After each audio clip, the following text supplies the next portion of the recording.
pemirsa, kembali lagi di Special Talk Show dengan topik peningkatan ketahanan keluarga dalam rangka pemberdayaan perempuan dan perlindungan anak Aceh bersama kedua ibu cantik ya, ada Ibu Nevi Aryani dan juga Ibu Ina Yatila ya. Ibu Ina tadi sempat terputus untuk berbicara, saya ingin tahu desa mana saja yang menjadi pilot project-nya. Dan jangan lupa pemirsa, kami sudah membuka line telepon interaktif di 082176304692 untuk pertanyaan yang punya kasus ataupun ingin bertanya seputar pemberdayaan perempuan dan perlindungan anak ataupun tentang ketahanan keluarga. Silahkan di nomor telepon yang tertera di layar televisi Anda. Oke, kita kembali lagi ke Ibu Ina. Jadi 8 desa itu kita bagi menjadi 3 kampung atau 3 desa itu dari Kabupaten Biren. Itu 2 kecamatan, yaitu Kecamatan Simpang Mamplam, itu kita ambil 2 desa, Desa Paku dan Desa Menasah Tambo. Dan satu lagi Kecamatan Pesangan Sibelah Krung, itu Desa Awe Getah. Nah, untuk Pidijaya itu kita ambil 2 desa di Kecamatan Bandar Baru, itu Desa Tengah Musa, dan Kecamatan Ulim, Desa Gelanggang. Untuk Kabupaten Aceh Barat kita mengambil 2 kecamatan, yaitu Kecamatan Johan Pahlawan, itu di Desa Ujung Baruh dan Sua Indrapuri, dan satunya lagi Kecamatan Barebo, Desa Payapenaga. Untuk kasus yang di 3 kabupaten ini, ini semuanya tentang KDRT? Kalau kita melihat yang paling banyak permasalahan dari 6 dimensi yang kita lakukan pemetaan itu adalah ketahanan ekonomi. Jadi memang rata-rata kondisi KK di ke-8 desa atau ke-8 kampung ini permasalahan yang utama itu ketahanan ekonomi. Nah, di samping itu mereka juga ada yang bermasalah di ketahanan fisik. Fisik itu dari sisi kesehatan, apakah dia itu mengalami masalah gizi, kelebihan atau kurang, kemudian juga yang lain itu dimensi legalitas. Dan yang paling banyak juga itu terkait kemitraan gender, itu berkaitan dengan perencanaan anggota keluarga. Nah, ini cenderung tinggi, ada yang 50%, ada yang 20%, ya pokoknya di atas 20% kalau yang bicara tentang perencanaan anggota keluarga. Nah, kalau KDRT itu sendiri antara kekerasan yang terjadi antara suami dan istri itu dalam rentang 9, 10 dan tidak mencapai 20%. Nah, sekitar itu. Tapi kita anggap data itu kan yang berani menyampaikan. Boleh jadi ini yang muncul ke permukaan saja. Boleh jadi ada yang tidak berani atau belum paham apakah itu KDRT, kekerasan dan sebagainya. Artinya datanya memang tidak 100% valid ya? Dalam artian untuk yang ini kan sensitif. Iya, betul, betul. Ini bagi yang mau menceritakan. Tapi kok yang lain ya mereka menceritakan. Tapi kan karena ini masuk kategori tabu untuk diceritakan. Jadi ini bagian yang kita berhasil juga mengorek itu dari dari kakak.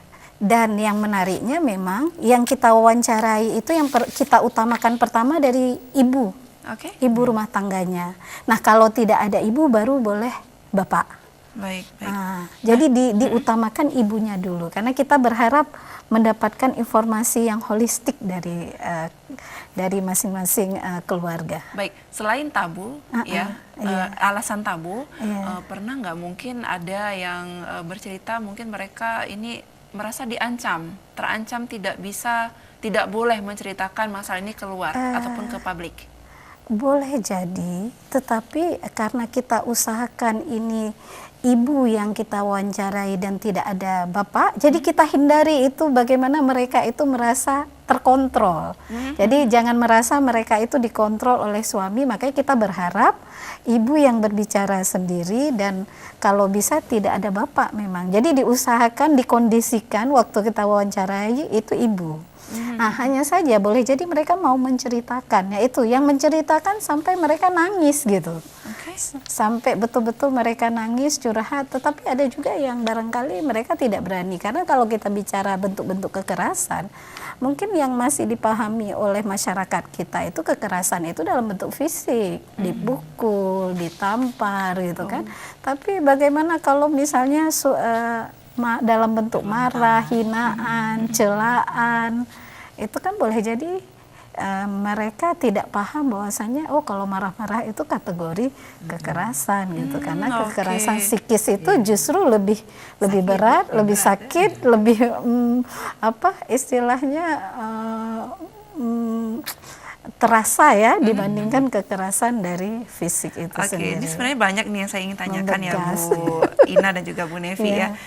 Mungkin juga pemirsa ini bisa mewakilkan pertanyaan saya, boleh langsung telepon di nomor telepon yang tertera di layar televisi Anda di 082176304692. Bu Ina, dengan segala masalah kompleks yang terjadi di beberapa kabupaten ya, ini biasanya di pernikahan yang keberapa tahun dan biasanya nih ibu usia berapa tahun? Nah, ini bermacam-macam. Waktu kami melakukan BIMTEK, bagian dari tindak lanjut dari kita melakukan pemetaan ketahanan keluarga di kampung-kampung, ini permasalahan kita tidak langsung fokus ke KDRT ya, tetapi lebih kepada permasalahan misalnya tidak punya surat nikah.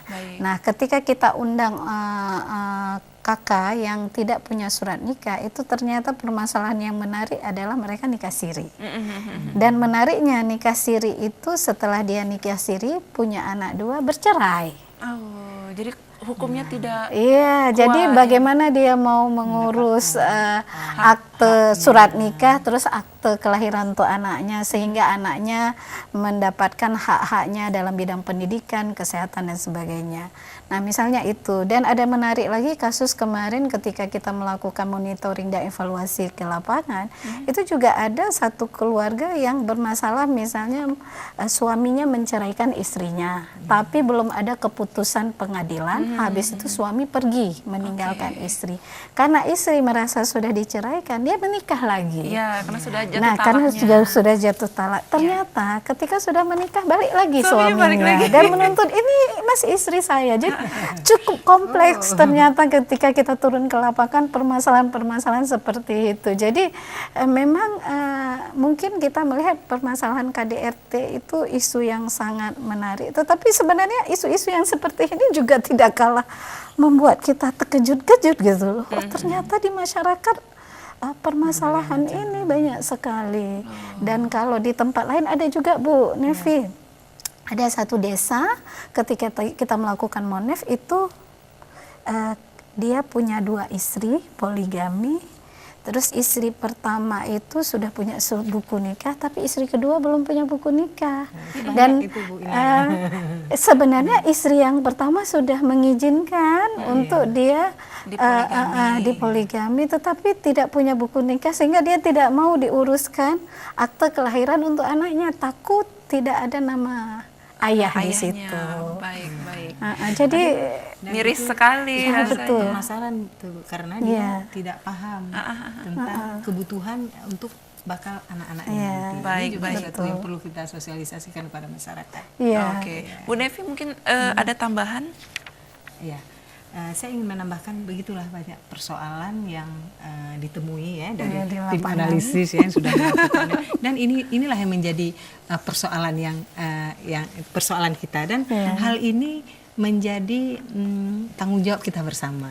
Dan isu perempuan dan anak saya pikir isu lintas sektor yang tidak mungkin hanya dinas pemberdayaan perempuan saja yang bekerja di situ, tapi semua sektor untuk permasalahan-permasalahan tadi yang terkait dengan misalnya dimensi legalitas, ada lembaga yang menangani. Kemudian terkait dengan apabila dimensi fisik tadi ya, terjadi KDRT, terjadi bermacam hal. Tentu banyak hal yang banyak pihak yang terlibat dalam penyelesaian kasus-kasus ini. Dan belum lagi faktor-faktor kemiskinan ini ditambah lagi dengan arus globalisasi, dengan akibat tontonan yang ini, lalu pornografi, lalu berakibat pada pelecehan seksual, dan ini seperti lingkaran setan ya, boleh kita bilang, sehingga begitu banyak kasus yang terjadi. Karena kalau kita lihat hari ini kasus 2017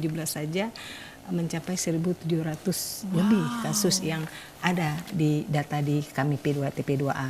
Nah, yang paling tinggi adalah memang kasus KDRT, yang kedua adalah pelecehan seksual terhadap anak, dan itu berakibat dari faktor ekonomi, walaupun tidak semuanya seperti Ibu Ina telah katakan tadi, tidak semuanya faktor ekonomi, ada faktor-faktor lain yang mengakibatkan kasus KDRT tersebut. Ya. Baik, kita kembali lagi untuk ketahanan keluarga nih Bu Nevi. Ini sebenarnya yang membelakangi peningkatan ketahanan keluarga nih apa sih Bu?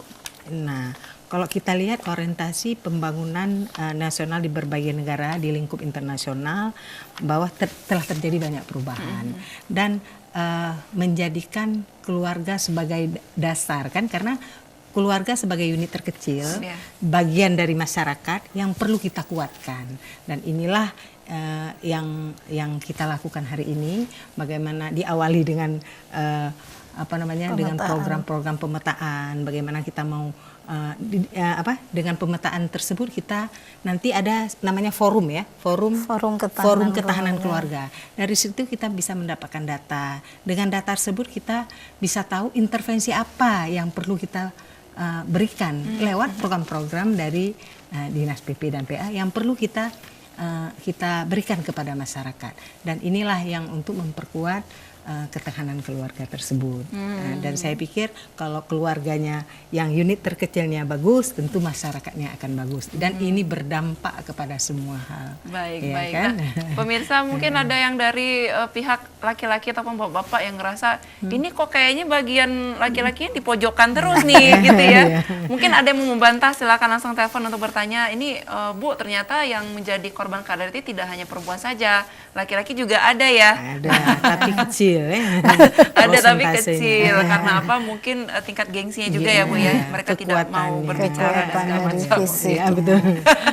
Tapi nggak apa-apa sih kalau mau bertanya bagaimana tindakan selanjutnya, bagaimana cara pencegahannya agar tidak terjadi hal-hal yang tidak diinginkan, kemudian bagaimana cara untuk memperkuat ketahanan keluarga seperti apa, silakan langsung di nomor telepon yang sudah ada tertera di televisi Anda. Bu Ina, tadi ini kita kembali lagi ke masalah yang di lapangan, pemetaan. Setelah semua data yang sudah didapatkan, kemudian mereka yang tadi katanya curhat sambil nangis-nangis, kemudian dengan beberapa kasus kompleks semuanya, tindakan selanjutnya apa ini? Jadi setelah data itu kita kumpulkan, kita rekap dan kita olah, kita bagi tipe-tipe keluarga. Jadi kita membagi, awalnya kan kita definisikan dulu keluarga itu yang mana yang dikatakan keluarga.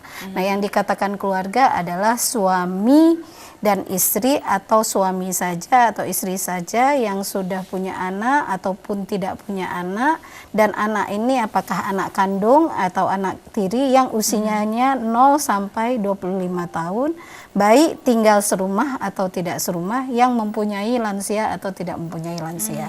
Jadi ini keluarga. Nah, dari keluarga yang kita definisikan ini, kita buat menjadi 8 tipe keluarga, yang 4 tipe keluarga itu bicara keluarga utuh yang ada suami istri.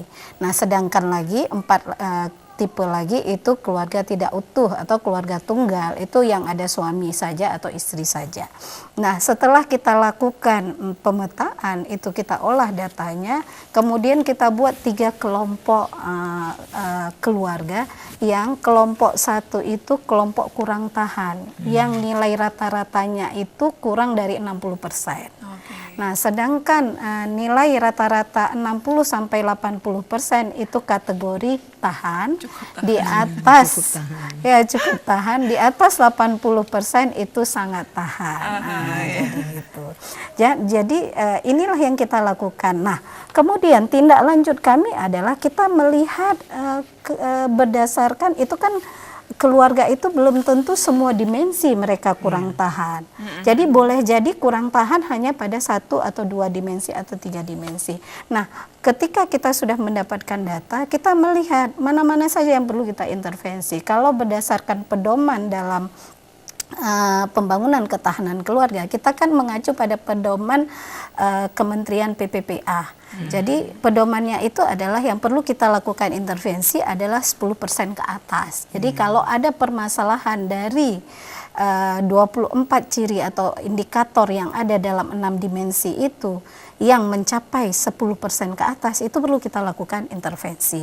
Nah, berhubung waktu kita melakukan pemetaan itu di 2017 itu kan di akhir tahun ya Bu Devi ya, sehingga kita memikirkan tindak lanjut yang tepat dan tidak membutuhkan waktu yang panjang, karena kalau kita melihat terkait dimensi ketahanan ekonomi itu kan butuh waktu untuk kita lakukan tindak lanjutnya. Nah, makanya kita mengambil yang memungkinkan bagi kita untuk kita lakukan aksinya.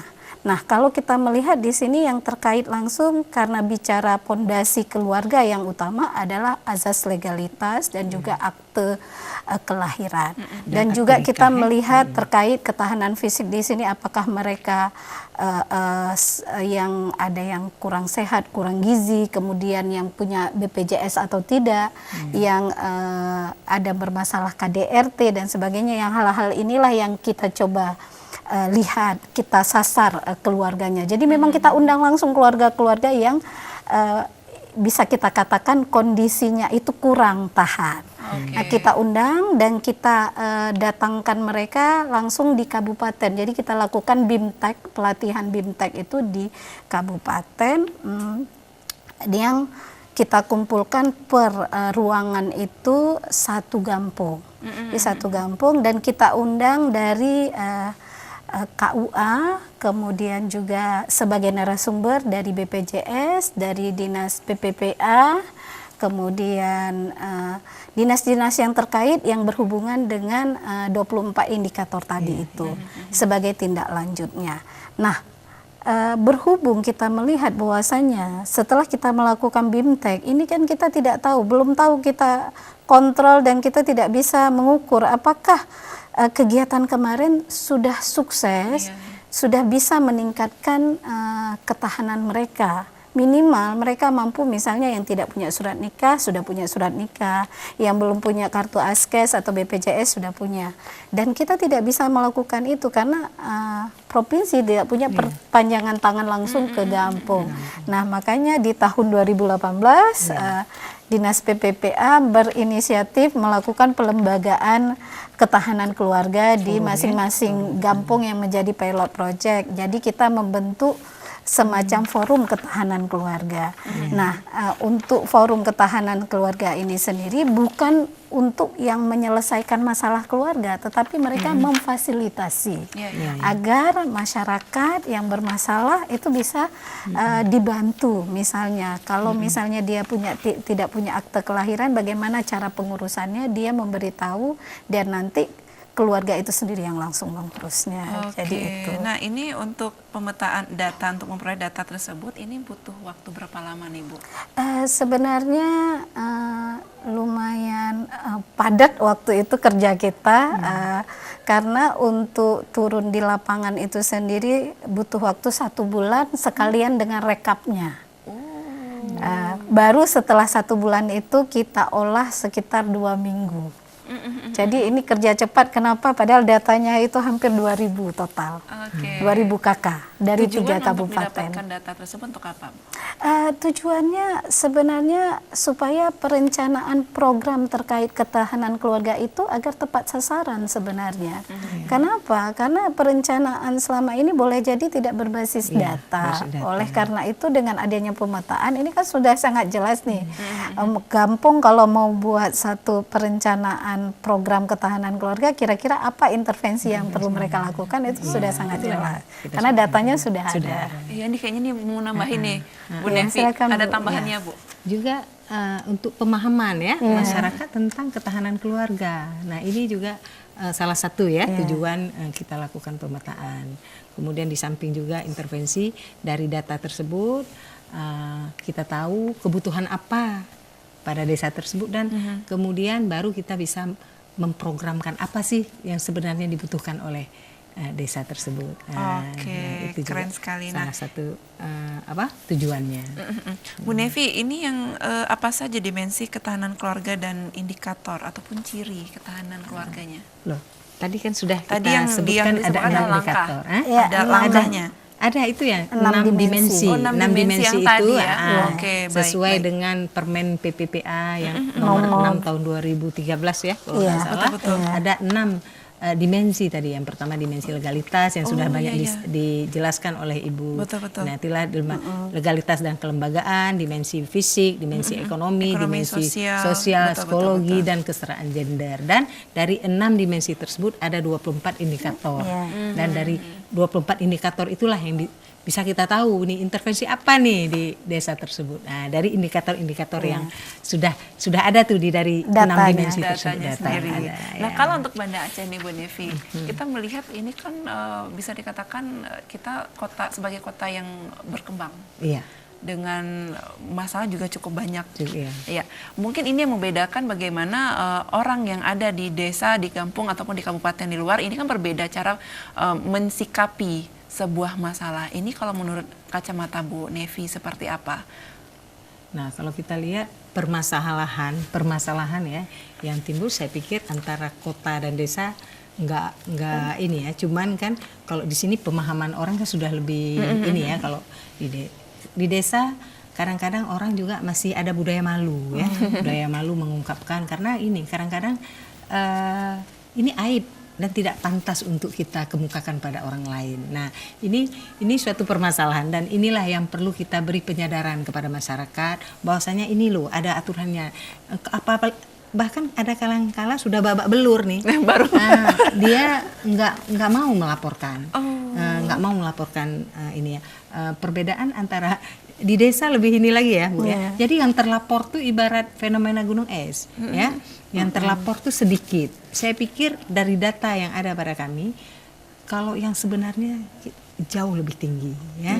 Nah, kalau di kota memang kejadian yang kasus-kasus yang kami tangani ini bervariasi. Ada yang di kota, ada yang di desa, dan dari seluruh kabupaten kota nih yang saya katakan tadi ada 1.700 lebih kasus yang kita tangani itu dari seluruh kabupaten kota. Dan yang paling tinggi 2017 meningkatnya sangat drastis. Dan yang kalau kita bilang ada mungkin di Aceh Utara tinggi, tapi itu memang dari desanya saja, jumlah desanya cukup banyak ya, jumlah penduduknya cukup banyak.